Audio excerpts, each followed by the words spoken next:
விஜய் டிவில பல ஷோக்கள்ல கலந்துக்கிட்டது மூலமா ஃபேமஸா இருந்துகிட்டு வரவங்க தான் சிவாங்கி கிருஷ்ணகுமார். என்னதான் இவங்க சின்ன வயசுல இருந்து ஒரு சில படங்கள்ல பாட ஆரம்பிச்சிருந்தாலும் விஜய் டிவில 2019 டெலிகாஸ்ட் ஆன சூப்பர் சிங்கர் சீனியர் சீசன் 7ல கலந்துக்கிட்டது மூலமா தான் மக்கள் பலருக்கும் தெரிய ஆரம்பிச்சிருந்தாங்க.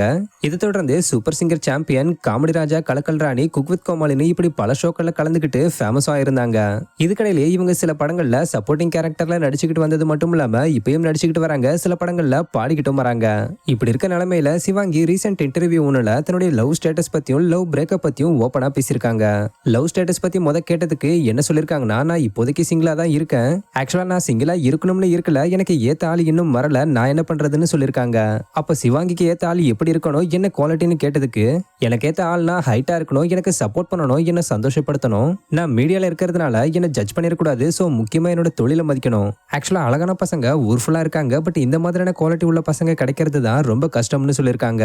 மேலும் இதுக்கு முன்னாடி நீங்க ரிலேஷன்ஷிப்ல இருந்திருக்கீங்களான்னு கேட்டதுக்கு சிவாங்கி கண்டிப்பா இருந்திருக்கேன், எப்படி 25 வயசு ஆகியும் சிங்கிளா இருக்கேன்னு போய் சொல்ல முடியும். நான் ரிலேஷன்ஷிப்ல இருந்த அந்த லவ் ரிலேஷன்ஷிப் பிரேக்கப் ஆனப்ப எனக்கு ரொம்ப கஷ்டமா இருந்துச்சு, ஹார்ட் பிரேக்கிங்கா இருந்துச்சு. என்ன பண்றது, ஹார்ட் பிரேக்கிங் வாழ்க்கையில ரொம்ப முக்கியமான ஒண்ணு தானே.